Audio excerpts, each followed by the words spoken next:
I'm Roy from Roy's Garage. Today I'm going to be working on a 2010 Toyota Tacoma Pre-Runner 4.0 liter automatic. I'm going to show you how to reset the maintenance required light. So that is the maintenance required light that we're going to be resetting today. Okay, first we're going to be turning the ignition on 2 clicks. And with this trip button over here, push it down until you see odometer. Then turn the ignition off.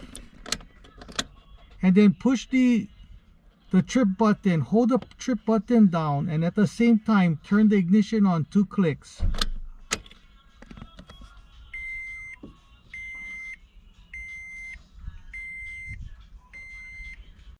So that's how you reset the maintenance light. Don't forget to subscribe, give me a thumbs up, and I see you in the next video. Aloha.